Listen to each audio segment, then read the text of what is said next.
आपला देश 15 ऑगस्ट 1947 ला स्वतंत्र झाल्यानंतर 26 जानेवारी 1950 ला देशाला प्रजासत्ताक राष्ट्र म्हणून जाहीर करण्यात आलं। लोकांनी लोकांच्यासाठी चालवलेले लोकांचं राज्य हा विचार घेऊन देशाने गेल्या 75 वर्षांची गौरवशाली वाटचाल केली। या 75 वर्षात देशासमोर अनेक संकट आली, आव्हानं निर्माण झाली, परंतु देश कुणामुळे झुकला नाही, वाकला नाही, डगमगला नाही, भक्कम उभा राहिला। देशाची एकता, अखंडता, सार्वभौमता, संविधान, देशातली लोकशाही, देशाच्या सीमा सुरक्षित ठेवण्यासाठी अनेक सुपुत्रांनी प्राणाचं बलिदान दिलं। अनेक कुटुंबांनी सर्वस्वाचा त्याग केला।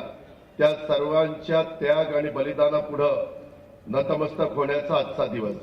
आजच्या देशाच्या 76व्या प्रजासत्ताक दिनाच्या निमित्तानं आयोजित ध्वजारोहण सोहळ्यासाठी या ठिकाणी उपस्थित सर्व सन्माननीय लोकप्रतिनिधी, सन्माननीय स्वातंत्र्य सैनिक, राज्य व केंद्रीय पोलीस दलाचे अधिकारी तसेच जवान, केंद्र आणि राज्य शासनाचे सेवारत तसेच सेवानिवृत्त अधिकारी, कर्मचारी, शाळा व महाविद्यालयाचे उपस्थित विद्यार्थी, विद्यार्थिनी, शिक्षक, पालक, प्राध्यापक, कृषी, विज्ञान, उद्योग, व्यापार, सहकार, शिक्षण, कला, क्रीडा, संस्कृती, पत्रकारिता, समाज जीवनाच्या अशा विविध क्षेत्रात आपापल्या परीनं योगदान देऊन महाराष्ट्राचा, देशाचा गौरव वाढवणाऱ्या आपण सर्व मान्यवरांचं, उपस्थित सर्व प्रतिष्ठित बंधू भगिनींचं सर्वप्रथम मी मनापासून स्वागत करतो।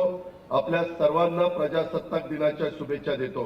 प्रजासत्ताक दिनाचा हा सोहळा आपल्या घरी, टीव्हीवर किंवा मोबाईलवर पाहत असलेल्या राज्यातल्या कानाकोपऱ्यातल्या देश विदेशातल्या बंधू भगिनींना देखील आणि युवक युवतींना देखील प्रजासत्ताक दिनाच्या शुभेच्छा देतो।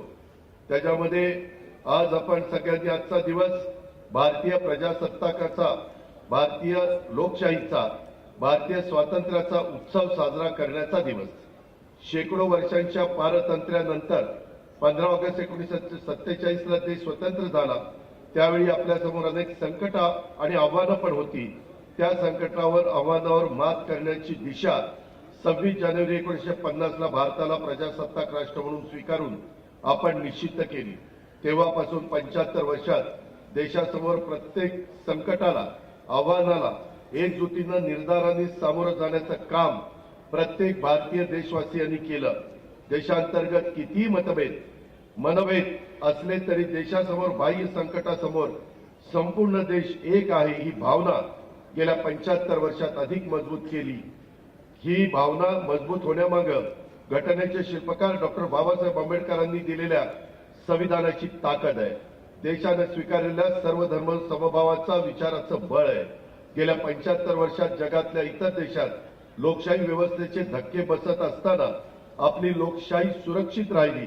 याचं श्रेय सर्वश्री डॉक्टर बाबासाहेब आंबेडकरांनी दिलेल्या राज्यघटनेला तसंच लोकशाहीवरच्या देशवासियांच्या विश्वासाला आहे।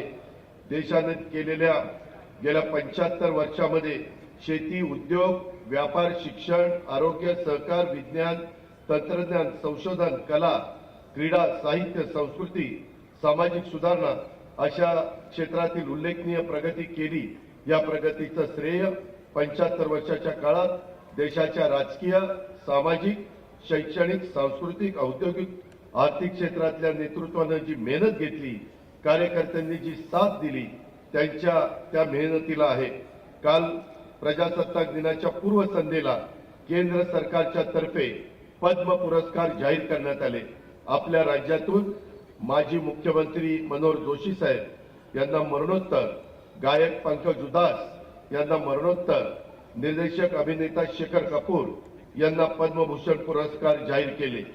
अभिनेते अशोक सराफ, गायिका अश्विनी भिडे देशपांडे, निसर्ग अभ्यासक मारुती चितमपल्ली, वन संवर्धन चैत्राम पवार, होमिओपॅथी डॉक्टर विलास डांगरे, गायिका जसविंदर नरुला, बासरीवादक रोणू मजुमदार, चित्रकार वासुदेव कामत, सुलेखनकार अच्युत पालव, बँकर अरुंधती भट्टाचार्य, कृषी क्षेत्रातील कामगिरीबद्दल सुभाष खेतुलाल शर्मा या मान्यवरांना पद्मश्री पुरस्कार जाहीर झाला आहे। या मान्यवरांना मिळालेल्या पद्म पुरस्कार हे महाराष्ट्राच्या राजकीय संस्कृती कला समृद्धीचा गौरव आहे. केंद्र सरकारकडून पद्मविभूषण, पद्मभूषण, पद्मश्री पुरस्कार मिळालेल्या देशातल्या राज्यातल्या सर्व मान्यवर पुरस्कार विजेत्यांचं मी त्या ठिकाणी अभिनंदन करतो. राज्याच्याही वतीनं करतो, पुणे जिल्ह्याच्या वतीनं पण करतो. या सर्वांनी समाजाच्या जडणघडणीत दिलेल्या योगदानाबद्दल कृतज्ञता व्यक्त करतो. त्यांना तसंच त्यांच्या कुटुंबियांना प्रजासत्ताकच्या मनापासून शुभेच्छा देतो. प्रजासत्ताक दिनाच्या पूर्वसंध्येला काल केंद्रीय गृह मंत्रालयानं पोलीस आणि अग्निशमन पदक जाहीर केलेल्या आपल्या अधिकारी आणि जवान बांधवांचं पण मी अभिनंदन करतो. हे पुरस्कार म्हणजे राज्याच्या संपूर्ण पोलीस आणि अग्निशमन दलाच्या कार्याचा गौरव आहे असं मी मानतो. प्रजासत्ताक दिनाच्या पूर्वसंध्येला सेवा आणि शौर्य पदक जाहीर झाले आहेत. देशाचं संरक्षण सेवेत राहून महाराष्ट्राचा गौरव वाढवणाऱ्या या अधिकाऱ्यांचं देखील मी अभिनंदन करतो. केंद्र सरकारकडून दिल्या जाणाऱ्या प्रधानमंत्री राष्ट्रीय बाल शौर्य पुरस्कार विजेत्या मुलांचं, मुलींचं, पालकांचं, शिक्षकांचं, नातेवाईकांचं, मार्गदर्शकांचंही आज प्रजासत्ताक दिनाच्या निमित्तानं अभिनंदन करतो. राष्ट्रीय आणि तसंच राज्य स्तरावर उत्कृष्ट कामगिरी करणाऱ्या अधिकारी, कर्मचारी, खेळाडू, कलावंत, विद्यार्थी, युवक, युवती, सजग नागरिकांचा आज प्रजासत्ताक दिनी या ठिकाणी सत्कार करण्यात आला.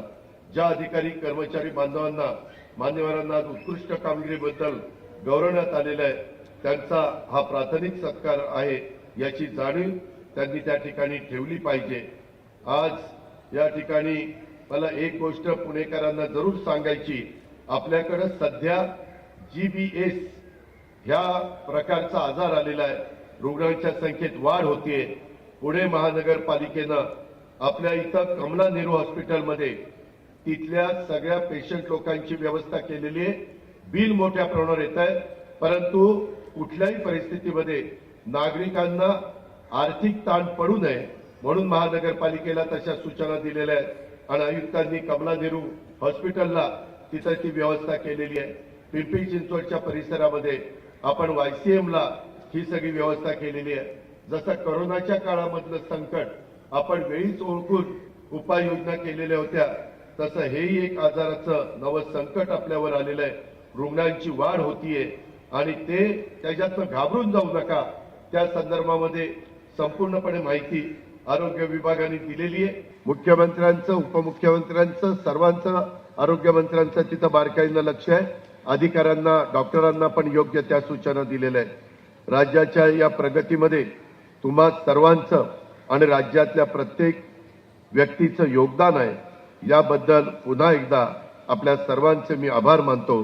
देशाच्या स्वातंत्र्यासाठी, देशाच्या प्रजासत्ताक रक्षणासाठी, देशाचं सार्वभौमत्व टिकवण्यासाठी ज्या वीरांनी बलिदान दिलं, ज्या वीरांनी त्याग केला, त्या वीरांना, देशाच्या वीर सुपुत्रांना पुन्हा एकदा अभिवादन करतो. आपल्या सर्वांना प्रजासत्ताक दिनाच्या आणि तसंच नवीन वर्षाच्या मनपूर्वक हार्दिक शुभेच्छा देतो आणि या ठिकाणी थांबतो. जय हिंद, जय महाराष्ट्र. ABP माझा, उघडा डोळे बघा नीट.